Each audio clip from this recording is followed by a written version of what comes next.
Hello, you're listening to Suspense on Creepy Tales Radio. Thank you for listening with us, and I hope you enjoy the episode.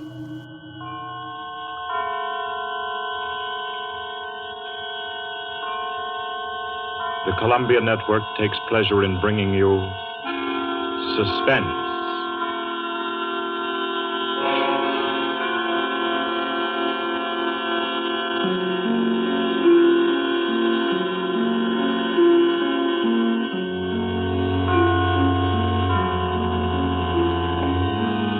Suspense, Columbia's parade of outstanding thrillers, produced and directed by William Spear and scored by Bernard Herrmann. The notable melodramas from stage and screen, fiction and radio, presented each week to bring you to the edge of your chair, to keep you in suspense.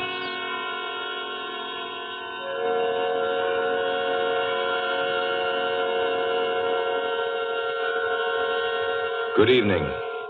This is Orson Welles. I'm very happy I am to be back in the United States and back on the Columbia Network, even for so short a visit as this one. Back with old friends like Johnny Dietz, who is tonight's director, and Bernard Herrmann. The Mercury Theater presented tonight's radio play for the first time last year. We came right out then and hailed it as a classic of the medium.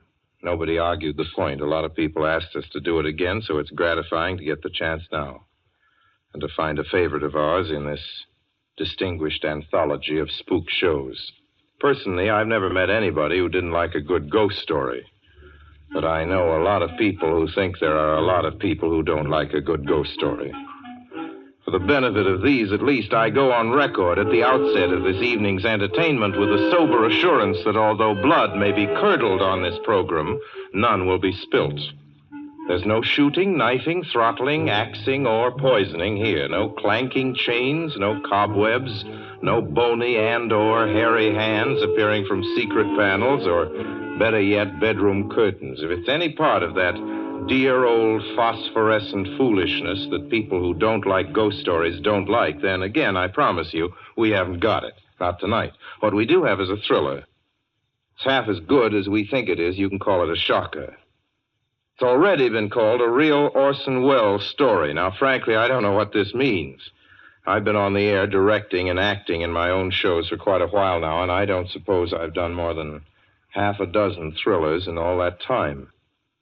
Honestly, I don't think even that many, but it seems I do have a reputation for the uncanny.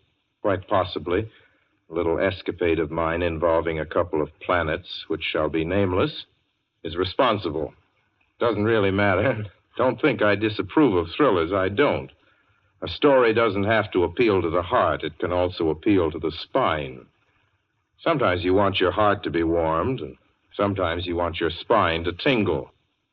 The tingling, it's to be hoped, will be quite audible as you listen tonight to The Hitch-hiker. That's the name of our story, The Hitch-hiker.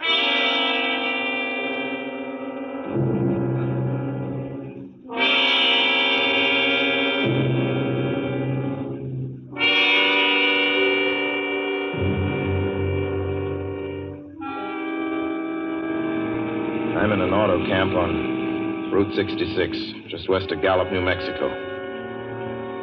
If I tell it, perhaps it'll help me. Keep me from going crazy. I gotta tell this quickly. I'm not crazy now. I feel perfectly well, except that I'm running a slight temperature. My name is Ronald Adams. I'm 36 years of age, unmarried, tall, dark, with a black mustache. I drive a 1940 Buick, license number 6Y175189. I was born in Brooklyn. All this I know. I know that I'm at this moment perfectly sane. That it's not me who's gone mad. It's something else. Something utterly beyond my control. I've got to speak quickly. At any minute, the link may break. This may be the last thing I ever tell on Earth. The last night I ever see the stars. 6 days ago, I left Brooklyn to drive to California.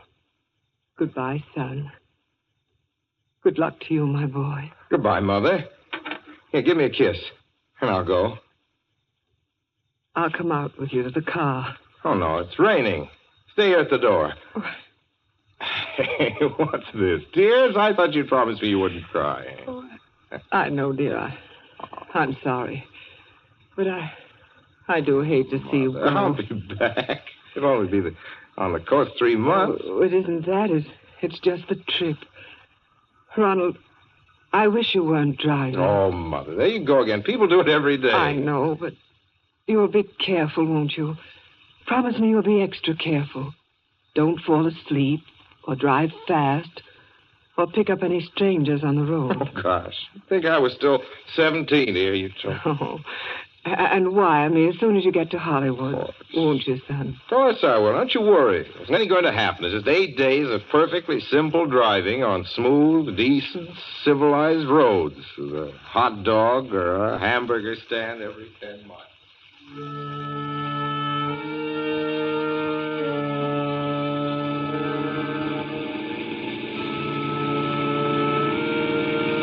I was in fine spirits. The drive ahead of me, even the loneliness, seemed like a lark. I reckoned without him. Crossing Brooklyn Bridge that morning in the rain, I saw a man leaning against the cables. He seemed to be waiting for a lift. There were spots of fresh rain on his shoulders.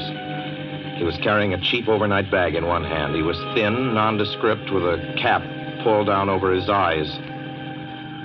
I would have forgotten him completely, except that just an hour later, while crossing the Pulaski Skyway over the Jersey Flats, I saw him again. At least, he looked like the same person. He was standing now with one thumb pointing west.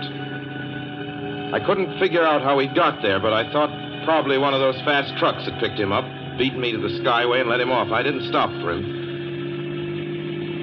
Then late that night, I saw him again.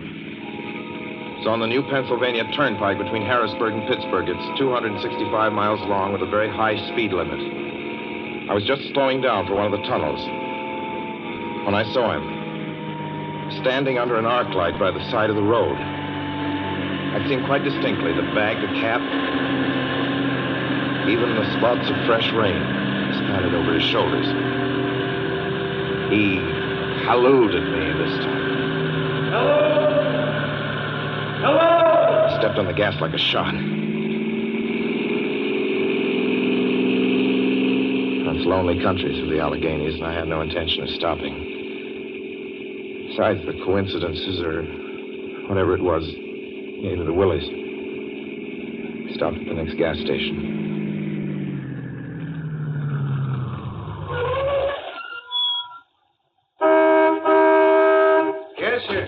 Fill her up. Certainly, sir. Check your oil, sir? No, thanks.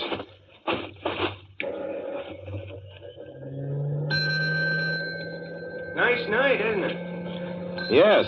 It hasn't been raining here recently, has it? Not a drop of rain all week.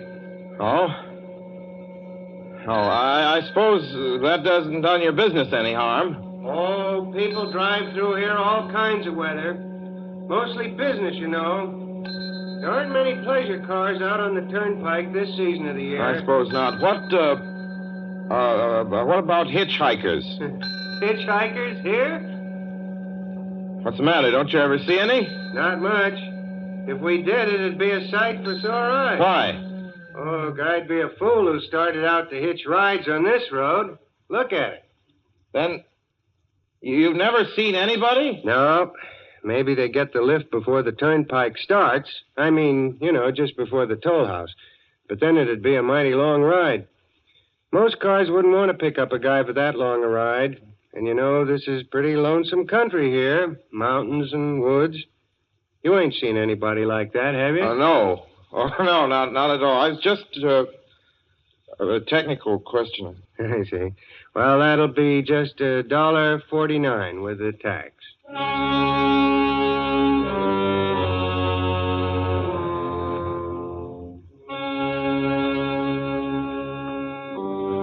Thing gradually passed through my mind as sheer coincidence. I had a good night's sleep in Pittsburgh. I didn't think about the man all next day until just outside of Zanesville, Ohio, I saw him again. was a bright, sunshiny afternoon. The peaceful Ohio fields, brown with the autumn stubble, lay dreaming in the golden light. I was driving slowly, drinking it in, when the road suddenly ended in a detour. In front of the barrier, he was standing. Now, let me explain about his appearance before I go on. I repeat, there was nothing sinister about him. He was as drab as a mud fence, nor was his attitude menacing. He merely stood there, waiting, almost drooping a little, the cheap overnight bag in his hand. He looked as though he'd been waiting there for hours. And he looked up. He hailed me. He started to walk forward. Hello? Hello? Hello? No, not just now. Sorry. Going to California? No, not today. The other way, going to New York. Sorry.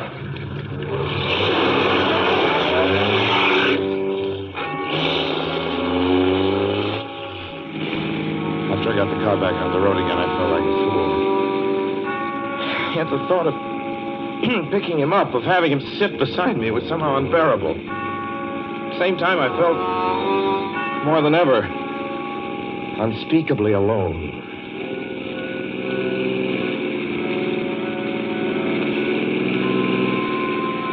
Hour after hour went by. Fields, the towns ticked off one by one. The light changed. I knew now that I was going to see him again. And though I dreaded the sight, I caught myself searching the side of the road, waiting for him to appear.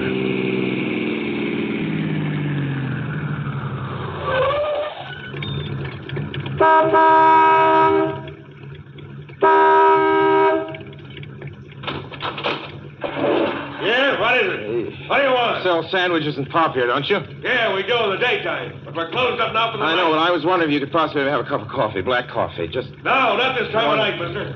My wife's the cook. She's in bed. No, don't shut the door, please. Listen, just a minute ago. Just a minute ago, there was a man standing here right beside the stand, a suspicious-looking man. I don't mean to disturb it. You see, I was driving along when I just happened to look, and there he was. How's he doing? Well, nothing. You've been taking a nip. That's what you've been doing. Now, on your way before I call out Sheriff Oates.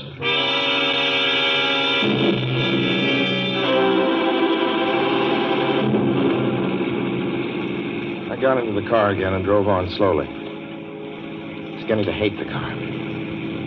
If I could have found a place to stop, to rest a little. I was in the Ozark Mountains of Missouri now.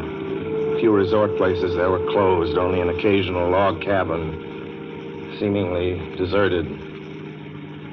That's all that broke the monotony of the wild, wooded landscape. I had seen him at that roadside stand. I knew I'd see him again. Maybe at the next turn of the road. I knew that when I saw him next, I would run him down.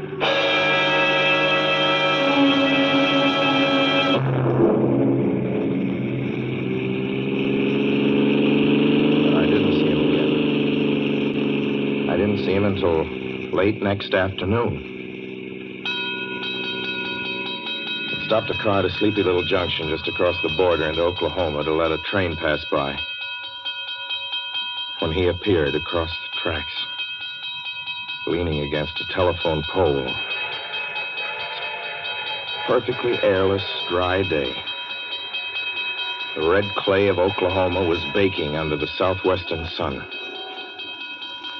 Yet there were spots of fresh rain on his shoulders. I couldn't stand that. Without thinking, blindly, I started the car across the tracks. He didn't even look up at me. He was staring at the ground. I stepped on the gas hard, veering the wheel sharply toward him. I could hear the train in the distance now, but I didn't care. And something went wrong with the car. The train was coming closer. I could hear its bell ringing and the cry of its whistle. Still, he stood there. And now I knew that he was beckoning me to my death.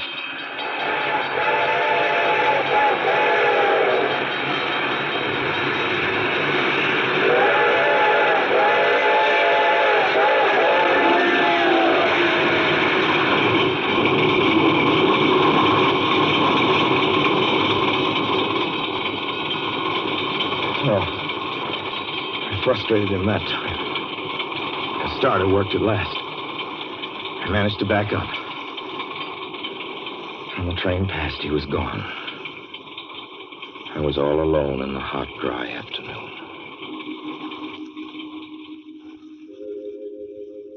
After that, I knew I had to do something.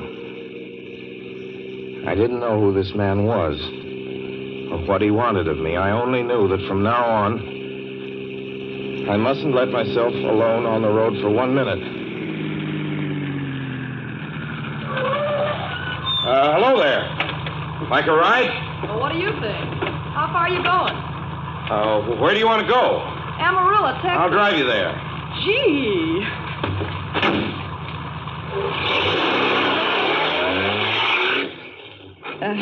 You mind if I take off my shoes? My dogs are killing me. Go right ahead. Oh, gee, what a break You this is. hitchhike much? Sure, only it's tough sometimes in these great open spaces to get the break. I should think it would be, though I'll bet you get a good pickup in a fast car. If you did, you could get places faster than, say, another person in another car, couldn't you? I don't get you. Well, take me, for instance. Suppose I'm driving across the country, say, at a nice, steady clip, about 45 miles an hour. Couldn't a girl like you just standing beside the road waiting for lifts beat me to town? Or any town, provided she got picked up every time in a car doing from 65 to 70 miles an hour? I don't know. What difference does it make? Oh, no difference. It's just a crazy idea I had sitting here in the car. Imagine spending your time in a swell car thinking of things like that. What would you do instead? What would I do? If I was a good-looking fella like yourself, why, I just enjoy myself every minute of the time.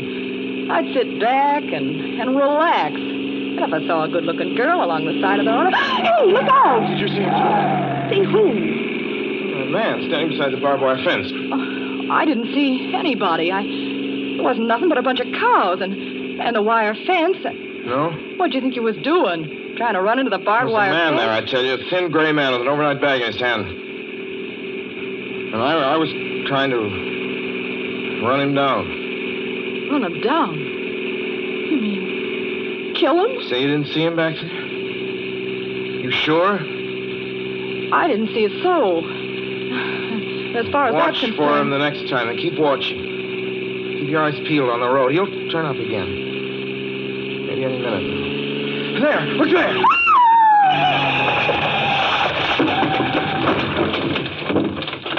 How does this door work? I'm getting out of See here. him that time? No, I didn't see him that time. And personally, mister, I don't expect never to see him. All I want to do is go on living. I don't see how I will very long, driving with you. Oh, I'm sorry. I don't know what came over me, but please don't go. So if you'll excuse me... You can't go. Listen, how would you like to go to California? I'll drive you to California. Seeing pink elephants all the way? No, thanks. Thanks just the same. Listen, please, just 1 minute, please. You know what I think you need, big boy? Not a girlfriend. Just a good dose of sweet... Please. There. I got it now. No, you can't go. Please, Keep come your back. hands off me. Do you hear? Leave your hands off...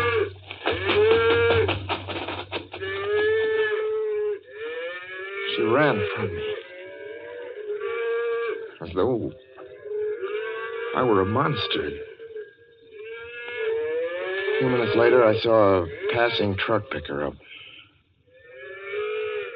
I knew then that I was utterly alone. It was in the heart of the great Texas prairies. There wasn't a car on the road after the truck went by. I tried to figure out what to do, how to get hold of myself. If I could find a place to rest, or even if I could sleep right here in the car for a few hours along the side of the road. I was getting my winter overcoat out of the back seat to use as a blanket when I saw him coming toward me, emerging from the herd of moving steer. Hello?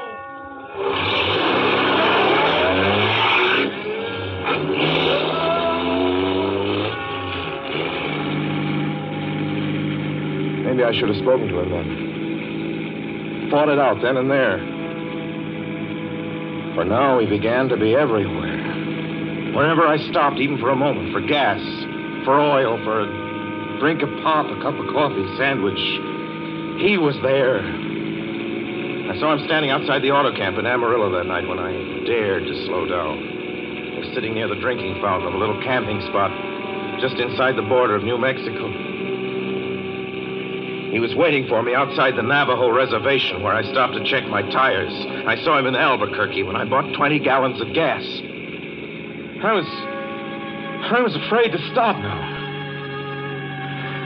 I began to drive faster and faster. I was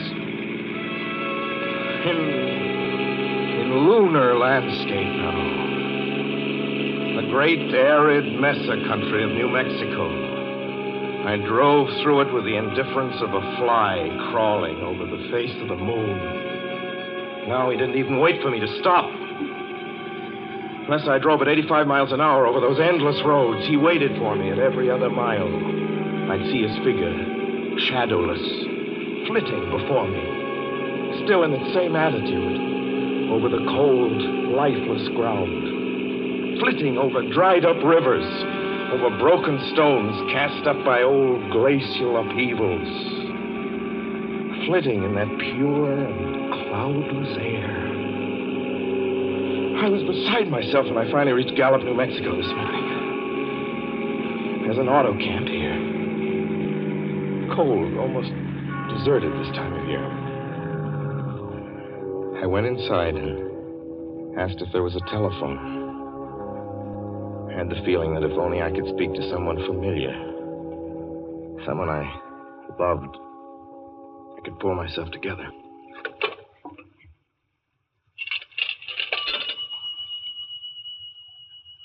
Your call, please. Long distance. Long distance, certainly. This is long distance. I'd like to put in a call to my home in Brooklyn, New York. I'm Ronald Adams. The number is Beechwood 200828. Certainly, I will try to get it for you. Albuquerque. New York for Gallup. New York. Gallup, New Mexico, calling Beechwood 20828. I'd read somewhere that love could banish demons.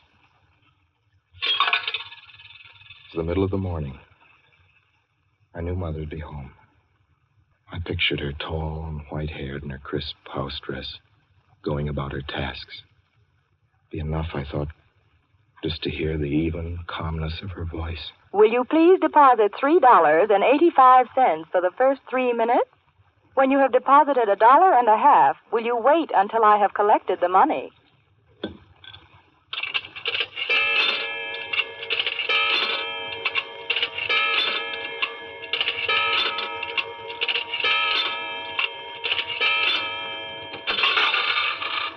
All right, deposit another $1.50.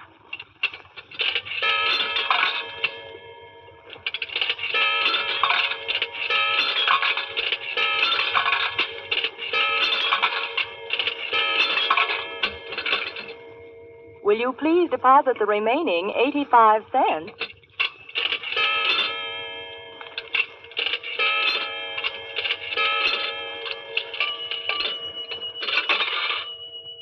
Ready with Brooklyn. Go ahead, please. Hello?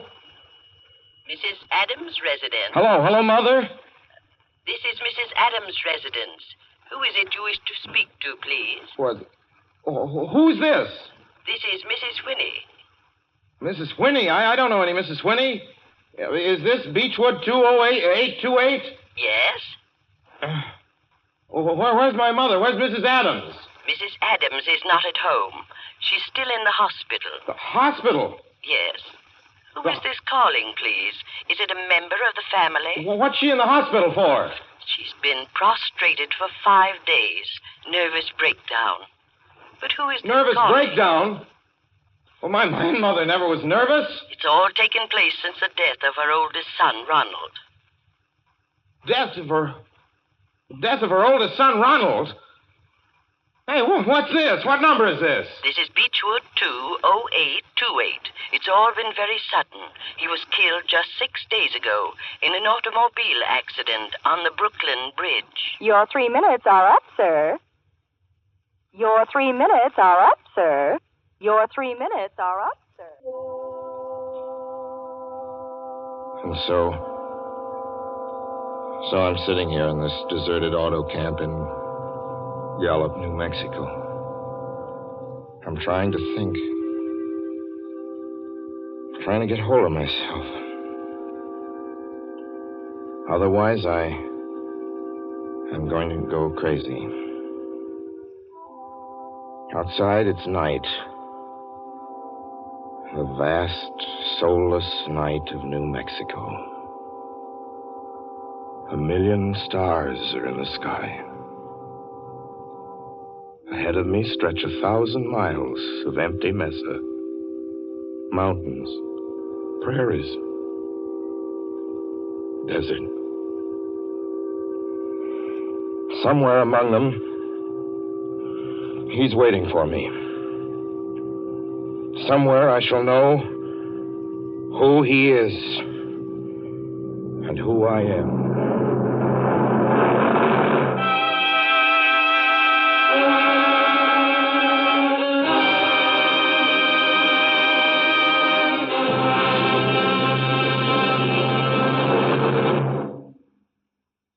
So ends The Hitch-hiker, and to Orson Welles our considerable thanks for his playing of the title role.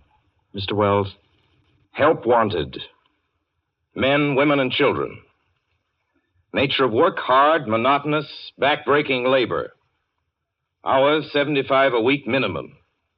Pay, few cents an hour. Added inducement, 2 meals a day, including several ounces of bad bread and a cup of thin soup. Don't delay. Apply at once. How'd you respond to a want ad like that, Mr. and Mrs. American working man and woman? You'd laugh, wouldn't you, and throw the paper in the trash basket. Dismiss the whole advertisement as some kind of a joke. But believe me, it's no joke. It's a simple statement of the working conditions that exist today in Nazi Germany and the conquered countries under Nazi rule. It's also an exact statement of the working conditions that will be imposed on you and every member of your family if the Nazis win this war. You yourself personally can stop them from winning, as you know. You don't have to give up your well-paid job to do it. You needn't have to be a soldier or a sailor or an airman or a nurse or a war worker to ensure American victory. Uncle Sam doesn't ask plain, ordinary, hard-working citizens like you to give him anything. All he does ask very seriously and very urgently is that you loan him 10 cents out of every dollar you make. That's all there is to it. Lend Uncle Sam a dime to win this war, and he'll pay you back with interest when he's won it.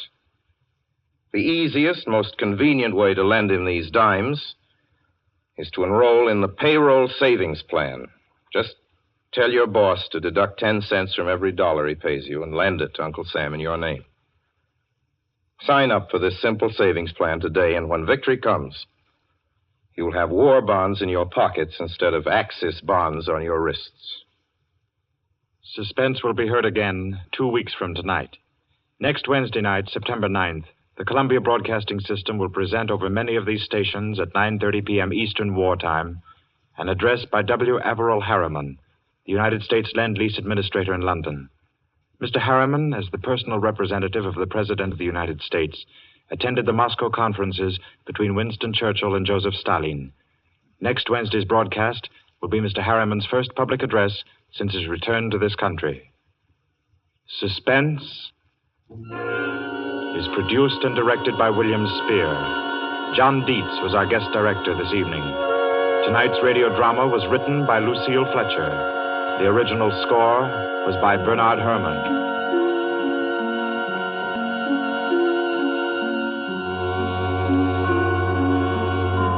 This is the Columbia Broadcasting System.